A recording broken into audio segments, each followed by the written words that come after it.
any sort of conflict, argument, differing opinions.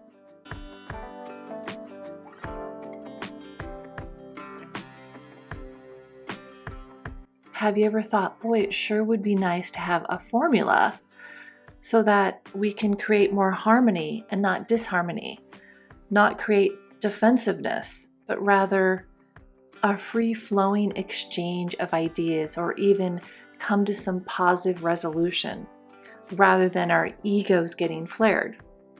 Well, I do have a formula and I'm excited to share it with you today. Let's look at my formula, and I pulled it up right here. Okay, so we've got challenges with self and others formula. And so we want to become aware, and we want to facilitate compassion and understanding. Absolutely. Yes, you want to get your point across, but if you follow this formula, you are opening that door rather than closing it. So think of it as, I want to facilitate compassion and understanding. If that's your first goal, then there's going to be a beautiful exchange of ideas. If your goal is that you only just want to get your point across, that might not go so well. So what we want to do is we want to arouse and invite curiosity. Arouse and invite curiosity. Think of any exchange that you've recently had, any interaction. I guess it would be good to think of one that didn't go so well. And think of how you can integrate this formula into that interaction. Or I'd love to spend some time with you and teach you how. So first, explore. And when you explore, you ask questions. How do I or they feel? What could be the underlying unmet need? Am I or they reacting from heart or ego? If someone's reacting from their ego, you definitely want to step into your heart self, because that can cause someone to pull out of their ego.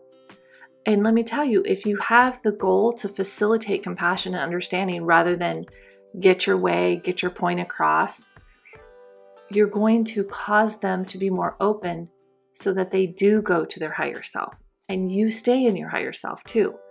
For some people that's hard to do. You might need to spend some time with me first so you can learn to do that, especially if you've got a lot of triggers, a lot of wounds that pop up. It's harder to stay in your higher self, but I can teach you how. And you can practice this. Even practicing this today, even if you do have lots of wounds and you get triggered. You've got today, practice it. Practicing actually helps you stay in your higher self. So you can ask, what body part is being activated? Or even, I suppose you're not going to ask someone what body part is activated, but you can see it in someone.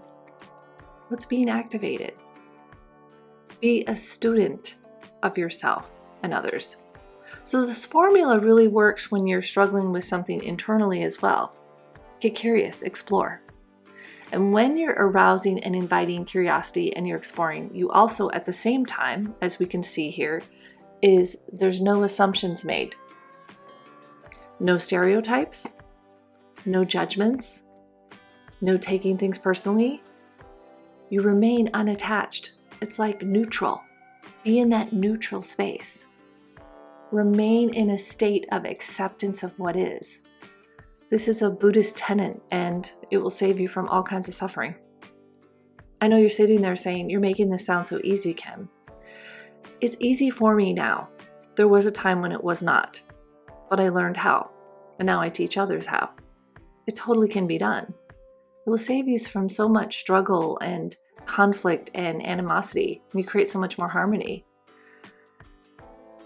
If you don't make any assumptions, if you don't have stereotypes, no judgments, no making anyone wrong here. Even yourself, you're seeking to understand what's this underlying thing that could be going on as you explore and get curious.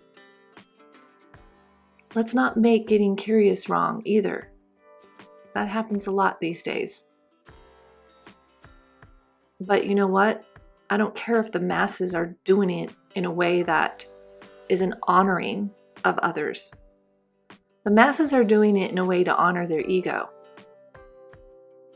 But I want to honor my higher self because that's my loving space, and I create more love that way.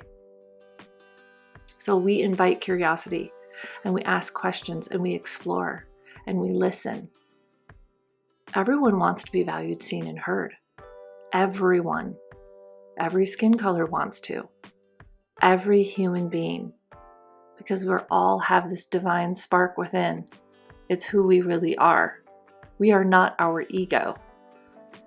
Ego is a voice that gets in the way and likes to take control. But the more we practice being in our higher self and practice a formula like this, the more love is created, the more you stay in your higher self, and so do others.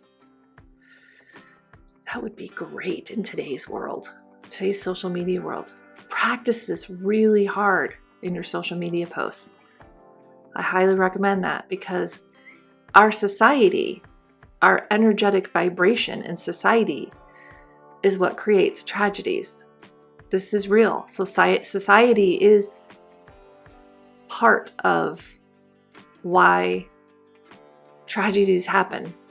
We had a recent tragedy in the news. I don't know when you'll be watching this video, but every time I hear something like that, I am more and more convicted to share about love and being love vibration. We've got to choose love and create more love in the world, more energy of love. Not hate, not anger, not revenge, not resentment. No. Okay, so I got off track there a little bit, but not really. So the next thing we do is look down below here and it says, notice, how's it feel to be curious and explore? So after you've done the exploration with no assumptions, take a moment and notice, how did it feel to be curious and explore? Actually feels pretty darn good. And what did you learn? Did you learn anything about yourself or that other person? You'll find out you do. When you're open, you learn a ton about the other person. It's fascinating. Remember, condemnation steals. Love heals.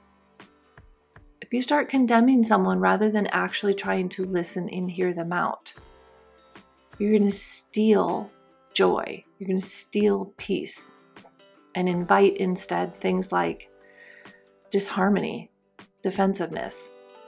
So love, which is listening, getting curious, that's loving.